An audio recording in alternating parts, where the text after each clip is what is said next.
Hey guys, what's up? Hurdle here, and today we're going to be talking about the newest patch for Heroes of Storm, patch 39.2, just released on Halloween.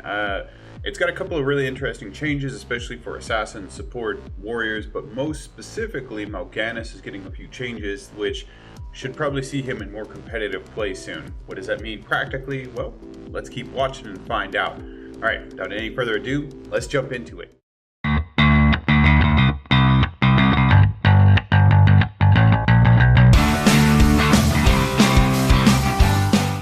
Okay, so we're just going to go through the notes. So we can see here that Falstad has a change. Looks like he's got some nerfs. They increased the cooldown on his flight from 60 to 75 seconds, which is actually a pretty big change for him. And then his epic mount level 20 cooldown reduction increased from 30 to 40 seconds. It looks like they moved his mobility to later game and made it something that is more valuable. It's an interesting change for him, especially since in a good game, a good Falstad player is very mobile. In most games, most people probably aren't going to see a lot of change from this, just because I really don't see a lot of Falstad players flying around the map. They just tend to lane. But practically this is a nerf for him.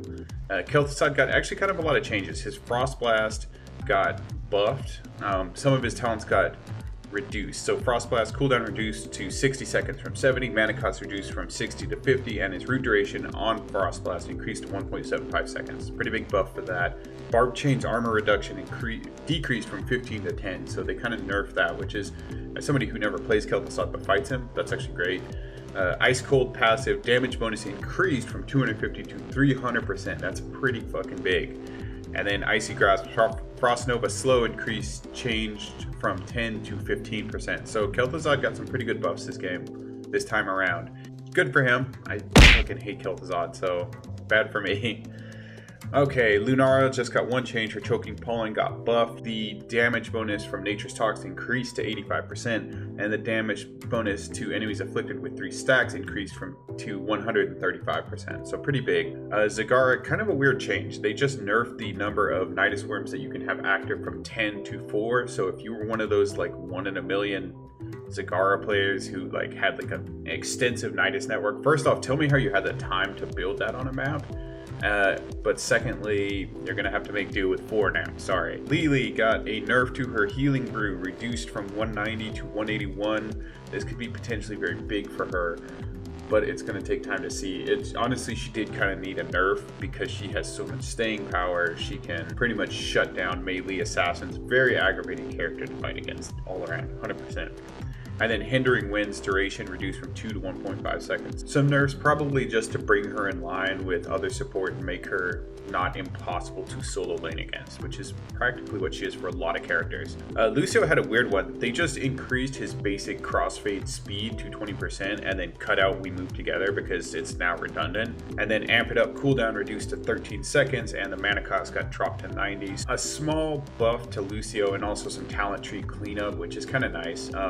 Honestly, I feel like his first level talents were pretty cluttered. He had 4 choices. They were all kind of So I'd like to see more work on Lucio in the future, but I think this is a pretty good start. Tyrande got some nerfs. Her heal amount reduced to 255 from 265, and the cooldown on Lunar Flare went up to 13 seconds. Her Caldori resistance level 1 Q, the spell armor reduced down to 2 seconds. But her level 4 Ranger W bonus maximum range damage increased to 250%, which is nice. But they nerfed her Ice Blade arrows, so the basic attack speed increase dropped to 20% from 25%. So I think this is just kind of to balance her out. I'm not really sure what the goal of this change was. Maybe she was healing too much or stunning too much. She can be very annoying to fight against, but I think this might actually end up having a pretty big effect on her. So we're gonna have to wait and see how that plays out. They buffed Uther's stun from Hammer of Justice up to 1 full second. Artanis, they reduced the cooldown of Phase Prism to 14 seconds and the mana cost dropped to 60. I hate Artanis and I hate a good Artanis player even more, so this breaks my heart. But if you're an Artanis main or you just like to really ruin people's days, you will rejoice because Phase Prism is easily his most aggravating fucking ability. His Graviton Vortex mana cost reduced from 35 to 30 for his level 13E. I guess that's good. Blaze got some changes. His slow amount from oil spill went up to 50%, and The ignited oil spill damage dropped to 16%. It looks like they're trying to nerf his damage but increase his usability, his, I'm forgetting the word. His thing that makes him more useful in team fights. Jet propulsion, cooldown reduced from 10 to 9 seconds and mana cost reduced from 50 to 45, so he can scoot around. He can do his boot, scoot, and boogie all over the map a little bit more and for cheaper. And his Pyromania armor increased to 35, so pretty big changes for Blaze. Slightly less damage done, more slows, more armor. He's a little bit more mobile, so pretty good buff for Blaze overall. Dehaka, cooldown increased to 75 seconds for Brush Stalker, so Dehaka mains get used to moving around a little bit less. Again, this is on par with like the Falstad thing. It looks like they're reducing global mobility a little bit in this patch, but this is only going to affect higher level players and people who main these characters, because honestly I don't see a lot of mobility from most of these characters as it is. Unfortunately, quick match, unranked, even the tier that I'm at on like Team League, I'm not seeing a lot of mobility. I'm not seeing these characters being used to their fullest potential. But in high ranked games, yes, this is going to be a pretty big nerf. Level 20 Apex Predator cooldown reduction increased from 25 to 35 seconds, so that's good. Nerf'ganis, the big bad boy. They reduced his Fellclaw damage down to 69 from 72. Small change, but with the way that it stacks and the way that it ramps up, that's probably pretty good. It's going to bring him more in line with damage dealt. Vampiric Touch, healing against non-heroic targets reduced from 15% to 10%. This is pretty big for him. This is going to reduce his lane sustain fairly significantly, because while yes, you can farm health from like a whole wave of minions, getting 5% less, you're getting a third less healing from those things. This is probably going to be a very big change for him, but it's going to bring him more in line with other tanks and be like, okay, like this guy's fucking unstoppable. Now it's like, oh, he's just really annoying. And Carrion Swarm, his R, healing against heroes reduced from 100 to 75%. That is unfortunate because it is such a good talent. It is such a good choice, and it's a very powerful ult, which is exactly why it was done, basically to bring him in line with like, okay, this guy's like literally, you think you got him, he Rs, and then you can't fucking stop him. The only problem is, in my view, as a Nerf'ganis player, because I really like him, I feel like his channel on all of his abilities is already kind of like a huge gate to using him successfully. But now they're reducing the amount of healing that you receive overall. So this is definitely to make him less sustainable, which is an interesting choice, but I can see why they're making it. He did need to get nerfed, and this is sort of a play test. Okay, these things aren't working, we need to bring him down. So unfortunately, Nerf'ganis got some nerfs this time around, but we knew it was coming. We all knew it was coming. Level 16 Plague Bats, damage reduced from 85 to 81, and Frenzied Assault, bonus physical damage increased from 10 to 15%. So that's a nice little makeup at level 16, but you're still losing that Plague Bat thing. Probably was just an overpowered talent. That would be my take on that.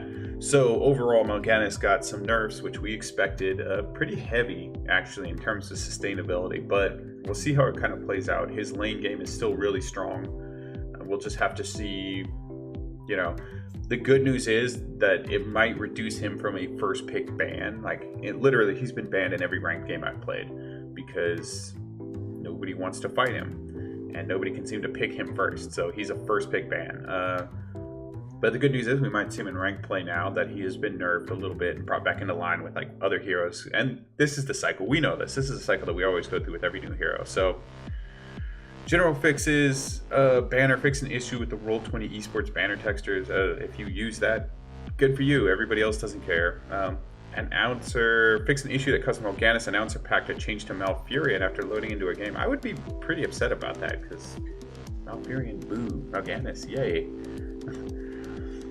Heroes. Anna fixed an issue that caused Anna's level 13 healing dart talent to fail to apply to heroes that were at full health. Well, that is unfortunate.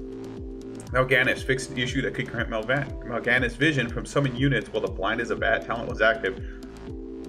Wildly overpowered. Let me just say, like, if you could drop a turret or whatever and then just like, oh, I can still see everybody around that turret and I'm just gonna go fucking buck wild on the enemy team with no cooldowns and healing through it all. Wildly overpowered. So if you were using that, that was definitely an exploit and you should feel bad about yourself. now you can't anymore. Fixed an issue in the UI causing level 5 and level 15 progression reward icons to appear as white squares. I noticed that. I thought it was just with newer heroes, but apparently it's everybody. So overall, my takeaway from this patch is we saw some support kind of bringing them into line, simplifying their talent trees, and trying to basically make them a little bit more in line with like the baseline support level of the game. Specialist Cigar really just got like kind of a weird nerf, but okay.